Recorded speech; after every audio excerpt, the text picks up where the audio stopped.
पिछली सर्दियों के बाद आयशा जजेब और हारिस के दरमियान इख्तलाफात होना शुरू हो गए।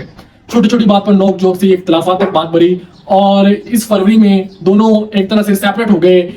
हारिस लाहौर के रहायशी नहीं है, हारिस सरगोदा में रहती है, उनका कारोबार भी सरगोदा है। हारिस सरगोदा चले गए जबकि आयशा जजेब यहाँ पर लाहौर ही अपने 5 बच्चों के साथ रहना शुरू कर दिया। उसके बाद इस ईद पर उनकी चंद तस्वीरें आई थी अपनी फैमिली के साथ। आयशा जजेब बच्चों के साथ सरगोदा गई थी और हारिस के साथ मिलकर उनकी तस्वीरें आई थी और मिलकर ईद की थी उन्होंने। ये बकरा ईद की बात कर रहा हूँ। उसके बाद ये समार गुजरा है, इस रात को हारिस लाहौर आए।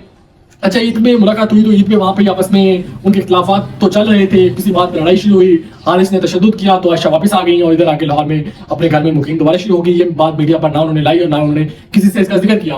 तब ये समार की रात को वो दोबारा आए, कॉल की उन्होंने, घर आए और कहा कि मेरे कुछ सामान है तो मैंने वो डील लेना है, जिस पर आयशा जजीब ने कहा वो मेरे पास तो नहीं है। तो हारिस तशद्दुद उन पर शुरू कर दिया, जो हमने फोटोज भी हमारे सामने आई और उन्होंने तशद्दुद किया आयशा पर।